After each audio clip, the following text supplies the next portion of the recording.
अस्सलाम वालेकुम, मैं हूं हमाद हसन और आज हम करेंगे एक्सरसाइज 1.3 का क्वेश्चन नंबर 8। वीडियो बनाने में कुछ ताख़ीर हुई है जिसके लिए माज़रत चाहता हूं, कुछ पर्सनल वजूहात थी अपनी। चलिए शुरू करते हैं। तो इस सवाल को करने के लिए आपके 4 कंसेप्ट जो हैं वो क्लियर होने चाहिए। सिमेट्रिक कंसेप्ट, सिमेट्रिक मैट्रिक्स क्या होता है, स्क्यू सिमेट्रिक मैट्रिक्स क्या होता है, इसके अलावा एडिशन और सब्सट्रैक्शन। ये 4 कंसेप्ट अगर आपके क्लियर हैं तो ये सवाल आपके लिए बिल्कुल भी मुश्किल नहीं है। इसे स्टार्ट करते हैं। तो सबसे पहले आप देखिए कि हमें सवाल दिया गया है, अगर a प्लस बी का ट्रांसपोज़ आपने प्रूफ करना है, ये बराबर है a transpose plus b transpose. तो ज़रा गौर करें आप। अच्छा, अब हमें a और b की वैल्यूज़ आप क्वेश्चन से देख लीजिएगा, मैं आपको बता देता हूँ क्या है। सबसे पहले आपने देखनी है लेफ़्ट हैंड साइड। अब लेफ़्ट हैंड साइड क्या है? लेफ़्ट हैंड साइड है a प्लस बी और इसका ट्रांसपोज़।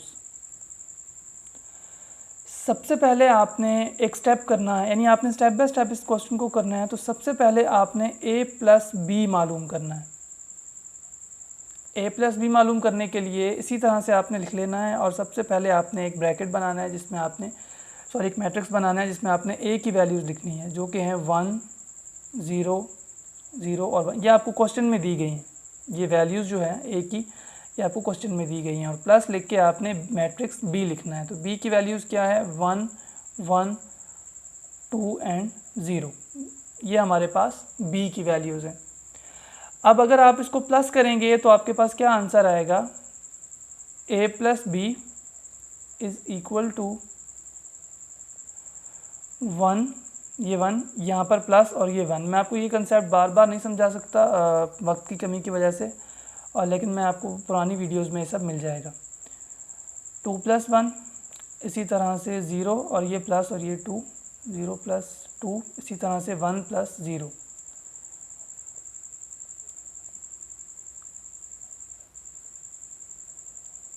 जब इनको आप प्लस करेंगे तो आपके पास क्या आंसर आएगा? आपके पास आएगा 1 प्लस 1 कितने होते हैं? 2, 2 plus 1 is equal to 3, 0 plus 2 is equal to 2 और 1 plus 1 is equal to 1, 1 plus 0 is equal to 1। अब अगर आप गौर करें तो ये हमारे पास क्या आया है? a प्लस बी आया है, लेकिन हमने क्या मालूम करना था? a प्लस बी का ट्रांसपोज़। तो ट्रांसपोज़ के लिए हम क्या करेंगे? ट्रांसपोज़ के लिए हम a प्लस बी के ऊपर ट्रांसपोज़ लगाएंगे और ये कंसेप्ट भी आपका क्लियर हो चुका होगा। तो सबसे पहले हम 2 लिखेंगे, उसके बाद जब नीचे की जानिब जाएंगे तो ट्रांसपोज़ में हम से रो कॉलम को जो है वो कतार बना देते हैं या रो बना देते हैं। तो यहाँ पर हमारे पास नीचे क्या आएगा? इधर बढ़ेंगे तो यहाँ पर 3 आएगा और नीचे हमारे पास आ जाएगा 1। ये हमारे पास आ गया a प्लस बी का ट्रांसपोज़, जो कि हमने क्या मालूम कर लिया है? लेफ़्ट हैंड साइड मालूम कर ली है। अब हमें क्या चाहिए? अब हमें चाहिए right hand side. Right hand side में क्या होगा? राइट हैंड साइड में हम उसका जो राइट हैंड साइड है वो लेंगे a transpose plus b transpose. तो a transpose plus b transpose मालूम करने के लिए हमें क्या करना पड़ेगा? आपको सबसे पहले a ट्रांसपोज़ अलहदा से निकालना है और b ट्रांसपोज़ आपने अलहदा से निकालना है। तो a ट्रांसपोज़ बराबर है, ये देखें हमारे पास a मैट्रिक्स दिया गया था, इसका हमने ट्रांसपोज़ लेना है। यानी आप अलहदा से लिखेंगे, एक ही सफ़े पे मैं चाहता हूँ कि मुकम्मल आ जाए, इसलिए मैं इसको दोबारा नहीं लिख रहा। तो a मैट्रिक्स क्या था? 1 2 0 1। जब मैं इसका ट्रांसपोज़ लूँगा तो ये रो हमारे पास कॉलम बन जाएगा, यानी ये 1 और 0 जब रो है, कॉलम है, तो ये क्या बन जाएगा? रो। ये देखिए 1 एंड 0। और यहाँ पर ये हमारे पास क्या है? 2 1, तो ये हमारे पास क्या बन जाएगा? ये देखें 2 एंड 1। सही है। तो ये हमारे पास इसका ट्रांसपोज़ आ गया। जब b का हम ट्रांसपोज़ करेंगे तो क्या आएगा हमारे पास? b का ट्रांसपोज़ हमारे पास आएगा, ये देखें 1 और 2, यानी यहाँ पर 1 है हमारे पास, नीचे भी क्या आ जाएगा? 1 आ जाएगा, और दूसरी तरफ हमारे पास आएगा 2 और नीचे आ जाएगा हमारे पास 0। तो ये हमने इनका अलग-अलग से ट्रांसपोज ले लिया। अब नेक्स्ट हम क्या करेंगे, ए का ट्रांसपोज प्लस बी का ट्रांसपोज, इन दोनों को आपस में प्लस कर देंगे हम। तो 1 0 2 1 ब्रैकेट क्लोज प्लस 1 2 1 एंड 0। अब ज़रा इन्हें प्लस करें तो क्या आएगा हमारे पास, A transpose plus B transpose is equal to है हमारे पास 1 प्लस 1, ठीक है, 0 प्लस 2, 2 प्लस 1 और 1 प्लस 0। ये प्लस करना आपको आता होगा, ये आमने सामने की जो रकमें होती हैं उन्हें हम प्लस कर लेते हैं। तो क्या आएगा हमारे पास, 1 प्लस 1 क्या हो गया हमारे पास 2, 2 प्लस 0 किसके बराबर है 2 के, 2 प्लस 1 इज़ इक्वल टू है 3 के, और 1 प्लस 0 किसके बराबर है 1 के। तो आप देखें कि ये हमारे पास ये दोनों सेम है, ये जो हमने पहले निकाला था उसका जवाब भी वही है और ये जवाब भी वही है। इट्स मीन हमारे पास लेफ़्ट हैंड साइड जो है वो इक्वल है राइट हैंड साइड के, ठीक है। अब इस सवाल को करने के बाद आपने क्वेश्चन नंबर 2 देखना है। तो क्वेश्चन नंबर 2 भी सेम इसी की तरह ही है, जो यानी क्वेश्चन नंबर 8 का जो पार्ट 2 है वो भी इसी की तरह ही है।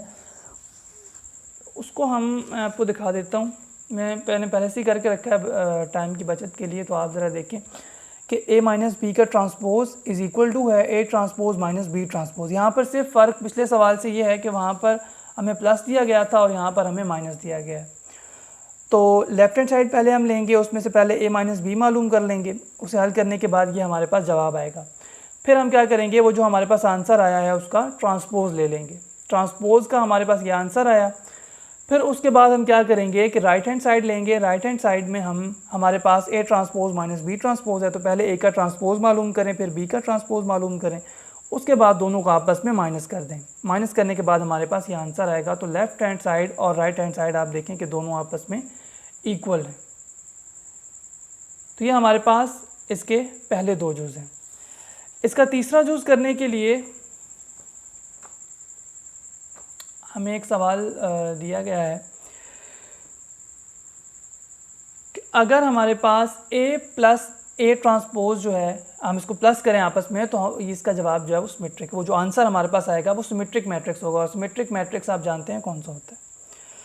तो आइए इसे हल करते हैं। तो a हमारे पास a की रकमें क्या है, सबसे पहले हम अगर a की रकमें यहाँ से देखूँ तो मेरे पास 1 2 0 1, खुद a मेरे पास किसके बराबर है, a मेरे पास बराबर है 1 2 0 और 1 के। अब इसकी मदद से मैं क्या निकालूंगा, अब इसकी मदद से मैं ट्रांसपोज निकालूंगा। तो a का ट्रांसपोज जो है वो बराबर है 1, ठीक है, 2 0 1। ये ज़रा गौर करें आप, हमारे पास जब इधर बढ़ेंगे तो हम वहाँ से नीचे की तरफ बढ़ेंगे और यहाँ से भी हम यानी रो को हमने कॉलम में तब्दील कर दिया है।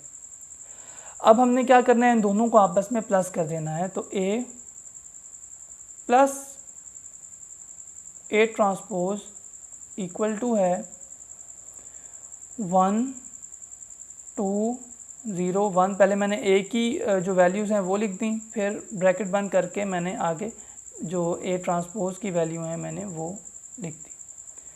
अब इन दोनों को प्लस करेंगे तो कैसे होगा, इन दोनों को 1 आगे क्या है प्लस 1, 2 के आगे क्या है, 2 के आगे है 0, 0 के आगे क्या है 2 और 1 के आगे क्या है 1, यानी इसकी कोरिस्पॉन्डिंग एंट्री। तो 1 प्लस 1 कितने होते हैं 2, 2 प्लस 0 कितने होते हैं 2, और फिर से 2 प्लस 0 करेंगे तो 2, और 1 प्लस 1 भी कितने होते हैं 2। अब उन्होंने सवाल ये दिया है कि अगर हम a प्लस ए का ट्रांसपोज करें तो जो आंसर, ये जो हमारे पास आंसर आया है वो सिमेट्रिक होगा। सिमेट्रिक क्या होता है कि उस मैट्रिक्स का अगर ट्रांसपोज ले लिया जाए तो दोबारा से वही मैट्रिक्स आ जाए। तो लेके देख लेते हैं हम ज़रा ए प्लस ए का ट्रांसपोज, ठीक है, और इस पूरे का हम क्या ले लेंगे, ट्रांसपोज ले लेंगे। तो ये बराबर आ जाएगा हमारे पास, आपको बज़ाहिर नज़र भी आ रहा है कि अगर हम इसका ट्रांसपोज भी ले लें तब भी हमारे पास आंसर जो है वो क्या आएगा, सेम आएगा। लिहाजा ये हमारे पास एक सिमेट्रिक मैट्रिक्स है।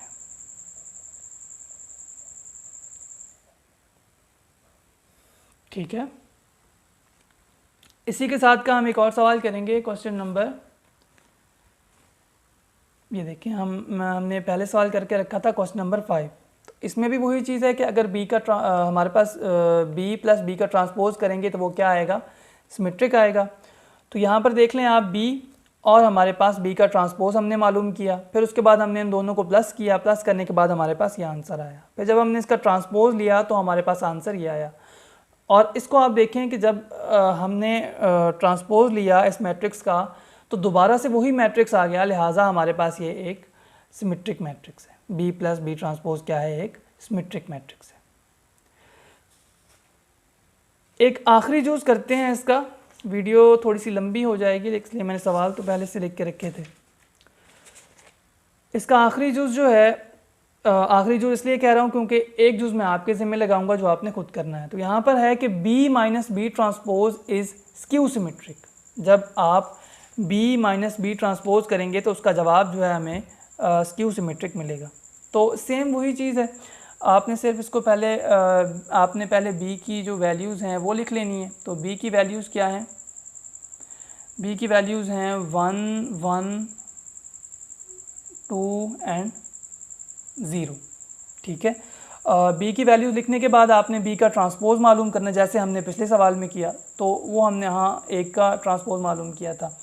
तो जो बी का ट्रांसपोज है वो क्या आएगा, बी का ट्रांसपोज आएगा हमारे पास 1 1 2 एंड 0। ठीक है, अब तक आपको ट्रांसपोज निकालना मेरे ख्याल से आ चुका होगा।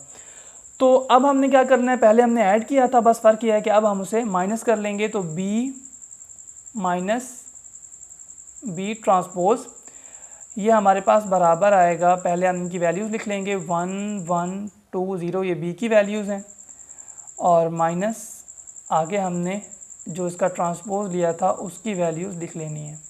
तो अब हम इन्हें इकट्ठा करके लिखेंगे, यह आ जाएगा हमारे पास 1 माइनस 1 1 माइनस 2 कोरिस्पॉन्डिंग एंट्री है, ये हमारे पास 2 है, 2 माइनस 1 और 0 माइनस 0। ठीक है, अब आप देखें कि जब इसको हम हल करेंगे तो क्या आएगा, 1 माइनस 1 क्या होता है, 0 होता है। 1 माइनस 2 करेंगे तो माइनस 1 बचेगा क्योंकि बड़ी रकम माइनस की है। 2 माइनस 1 करेंगे तो 1 बचेगा, और 0 माइनस 0 तो 0 ही होता है। अब अगर मैं जो मेरे पास आंसर आया है यानी कि B माइनस बी का ट्रांसपोज जो हमने मालूम कर लिया है, अब हमने इसका ट्रांसपोज इस पूरी रकम का, ये जो हमारे पास यानी कि आखिरी मैट्रिक्स आया है, हमने इसका ट्रांसपोज ले लेना है। तो वो क्या आएगा, B माइनस बी ट्रांसपोज, इस पूरे का हमने ट्रांसपोज मालूम करना है। तो वो हमारे पास क्या आएगा, देखें सबसे पहले 0, और यहाँ से मैं इधर को आगे बढ़ूँगा तो वहाँ से मैं नीचे को, यानी कि मैंने नीचे क्या लिख देना है, -1। सही है, ये देखें ये यूँ होता है, यूँ। अब मैं इधर से जब नीचे की जाने बढ़ूँगा तो मैं यहाँ इधर ये देखें, यानी कि 0 के बाद मैं क्या लिख दूँगा, 1, और 1 के नीचे मैं क्या लिख दूँगा, 0। अब आप गौर करें ज़रा, तो ये जो ऊपर वाला मैट्रिक्स था जिसका हमने ट्रांसपोज लिया, वो और ये जो आंसर आया ये दोनों बिल्कुल सेम है, सिवाय किसके कि इनमें सिर्फ साइन के फ़र्क हैं। यानी यहाँ पर माइनस ऊपर था और यहाँ पर नीचे, बाकी वैल्यूज़ तो वही हैं। लिहाजा ये इसका नेगेटिव मैट्रिक्स है। क्या है, नेगेटिव मैट्रिक्स। यानी अगर मैं माइनस कॉमन ले लूँ तो ये कुछ यूँ होगा, ये देखें, अगर मैं माइनस कॉमन ले लेता हूँ तो मेरे पास 0 -1 1 और 0 ही बचता है। यानी कि क्या मेरे पास आ गया है, मेरे पास आया है माइनस का B माइनस बी का ट्रांसपोज, यानी ये वही वाला मैट्रिक्स तो है, ये देखें ऊपर वाला। ठीक है, तो ये इसका नेगेटिव मैट्रिक्स आ गया, और यही हमारे पास स्क्यू सिमेट्रिक मैट्रिक्स की डेफिनेशन भी है। तो ये हमारे पास क्या है, एक स्क्यू सिमेट्रिक मैट्रिक्स है। क्यों, क्योंकि हमने इसका ट्रांसपोज लिया तो उसका नेगेटिव मैट्रिक्स आ गया। अब इसका जो जुज़ हमारे पास आखिरी है वो जुज़ आपने खुद करना है कि जिसमें हमें A माइनस A ट्रांसपोज बताया गया है कि एक स्क्यू सिमेट्रिक मैट्रिक्स है, आपने उसको प्रूव करके देना है। आज के लिए इतना ही, इंशाल्लाह आपसे फिर मुलाकात होगी। अल्लाह हाफ़िज़।